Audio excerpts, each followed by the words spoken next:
Riches Company компаниясының маркетингімен танысайық. Бұл жерде 5 площадка бар. Onyx, Sapphire, Изумруд, Rubin, Brilliant.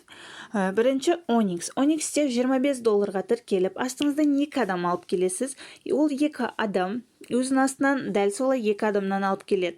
Сол кезде сіздің ұяшықтарыңыз 6 адамға толып, сіз келесі площадкаға өтесіз. Астыңыздағы партнерларыңыз дәл сондай план орындап, сіздің астыңызға келіп түседі. Келіп түскен кезде, 3-4 адамнан сіз $100 $200 аласыз. Ал келесі $200 мен сіз келесі площадкаға өтесіз.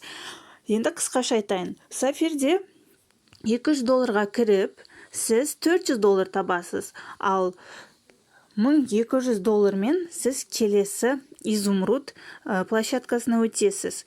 Бұл жерде $800 бірінші столдан табасыз, және де $4,500 екінші столдан табасыз. Рубинде сіз $9,000 табасыз, Бриллиантта сіз $18,000 әрқашан алып отырасыз.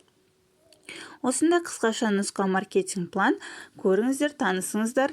Және де тағы айтып өтейін, бізде перелив деген нәрсе бар. Ол қалай?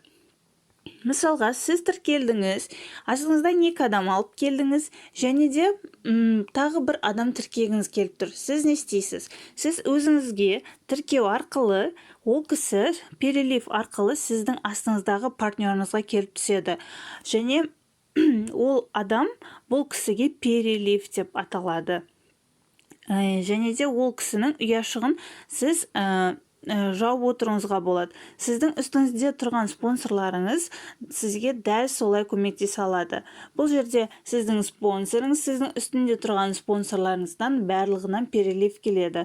Соның арқасында сіз ұяшықтарыңызды тез жауып отыра аласыз. Осы маркетинг қиын емес, өте оңай. Танысыңыздар, көріңіздер және келіңіздер.